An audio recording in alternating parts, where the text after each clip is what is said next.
এডিআরইর তৃতীয় এবং চতুর্থ শ্রেণী পদে চাকরি দেওয়ার নামে প্রতারণার অভিযোগ উঠেছে। অভিযোগ অনুযায়ী চাকরি প্রার্থীদের কাছ থেকে লক্ষ লক্ষ টাকা হাতিয়ে নেওয়া হয়েছে। কচুদরম থানায় পৃথক দুটি মামলা দায়ের করেছেন ভুক্তভোগী পরিবারের সদস্যরা। ট্যাক্স কালেক্টর আতাউর রহমান আহমেদের বিরুদ্ধে এই অভিযোগ উঠেছে।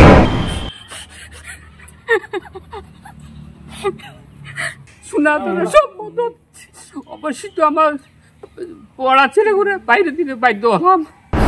আসাম সরকারের ডাইরেক্ট রিক্রুটমেন্ট এক্সামিনেশন অর্থাৎ এডিআরইর অধীনে তৃতীয় এবং চতুর্থ শ্রেণীর পদে চাকরি পাইয়ে দেওয়ার নামে লক্ষ লক্ষ টাকা প্রতারণার অভিযোগে ভাউরিকান্দি জিপির নতুন কাঞ্চনপুরের বাসিন্দা এবং ট্যাক্স কালেক্টর আতাউর রহমান আহমেদের বিরুদ্ধে কচুদরম থানায় পৃথক দুটি মামলা দায়ের করা হয়েছে। অভিযোগ অনুযায়ী আতাউর রহমান ভাউরিকান্দি জিপির নতুন কাঞ্চনপুরের বাসিন্দা এবং ট্যাক্স কালেক্টর সে 5 জন চাকরি প্রার্থীর কাছ থেকে যথাক্রমে 15 লক্ষ এবং 12 লক্ষ টাকা হাতিয়ে নিয়েছে। শুধু তাই নয়, এমপ্লয়ি আইডেন্টি কার্ড দেওয়ার নামেও সে অতিরিক্ত 10,000 টাকা আদায় করেছে বলে অভিযোগ রয়েছে। চাকরি প্রার্থীদের কাছ থেকে টাকা আদায়ের পর একদিন অভিযুক্ত আতাউর রহমান তাদের কাছাড়ের জেলা উপায়ুক্তের কার্যালয়ে অ্যাপয়েন্টমেন্ট লেটার সংগ্রহের কথা বলে বাড়ি থেকে বের করেন। তিনি জানান তিনি অন্য একটি গাড়িতে আসছেন এবং তাদের জেলা শাসকের কার্যালয়ের দিকে যেতে বলেন। কিছু দূর যাওয়ার পর আতাউর রহমান ফোন করে প্রতারিত পরিবারগুলিকে জানান যে তার পেছনে সিবিআই লেগেছে এবং অচেনা নম্বর থেকে কোনো কল এলে তারা যেন কল রিসিভ না করে, আর এই কথা বলে তিনি তাদেরকে ফিরিয়ে দেন। আর তখনই চাকরি প্রার্থীরা বুঝতে পারেন যে তারা প্রতারণার শিকার হয়েছেন।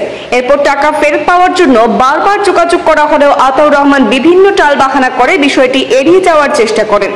পরবর্তীতে স্থানীয় নির্বাচিত জনপ্রতিনিধি এবং বাকিদেরকে নিয়ে সালিশি সভার মাধ্যমে মীমাংসার চেষ্টা করা হলেও আতাউর সেখানেও অজুহাত দেখিয়ে সভা ছেড়ে চলে যান বলে অভিযোগ করেছেন।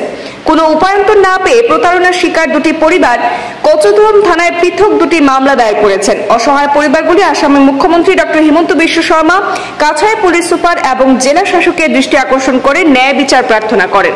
আমার ভগ্নিপতি মোহাম্মদ আতাউর রহমান ট্যাক্স কালেক্টর, উনি আমরার বাড়িতে আসিয়া চাকরির নামে আমার 2টা ছেলে 1টা মেয়ে 15 লাখ টাকা লইয়া গেছেন।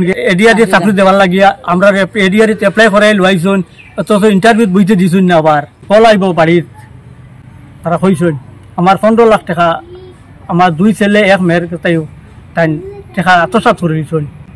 এরপরে তো নানান টালবাহানা করুন, কোনো সময় ধরা দিন না, ফোন পে নিছে, ক্যাশও নিছে। আমরা এফআইআর দিছি থানাত, আমরা এখন সুবিচার চাই। আমার ভগ্নিপতি উনি আমাদের বাড়িতে এসে আমাকে অনেক প্রলোভন কথা দিয়ে চাকরির নামে অনেক টাকা নিয়েছেন। এডিআরই চাকরি দেওয়ার জন্য 12 লাখ টাকা স্টেপে স্টেপে 12 লাখ টাকা নিয়েছে। আমাদের জমিন জায়গা এবং বাড়ি বন্ধক দিয়ে আমি ওনাকে অনেক টাকা দিয়েছি।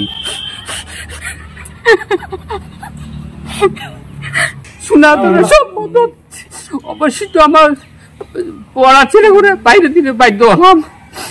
লাস্ট মুহূর্তে আমরা আইনের দ্বারা তোলাম, আমাদের সঠিক রিজাল্টটা যেন পাই। চাকরি হইব গ্যারেন্টি দেওয়া, আমি দিলাম গ্যারেন্টি, পাক্কা কথা। আমি চাকরি হয় নাতে আমি চাকরির টাকা দিমু। তুমি হেমন্ত আমার ডাইনাত বাউয়াত হেমন্তর কথায় আমার বউ চলে ফিরে আমার চাকরি তোমার তান দিমু শিওর মিস নাই। কিস্তি পয়সা 70,000, 1,50,000 শেষ মুহূর্তে জমিন জায়গা বন্ধ করিয়া আমি জমিন বেচিয়া একটা গাড়ি আমার হইতে লইছেন বেঙ্গলোর। আতাবুরে কইছে যে ইটা গাড়ি দি তুমি কিতা করতা, জমিন বেচি জমিন কিতা করতা, ওইতে চাকরি করবা। আমার দোটা বুদ্ধি করিয়া 4 লাখ টাকার গাড়ি 2.5 লাখ টাকা বেচাই তবে চাইয়া তাই চাকরির নামত টাকা নিছেন। শেষ মুহূর্তে তাই আমার বুড়ির টাকা কম আসলো, কম থাকার কারণে তাই কানোর রিং বেচো।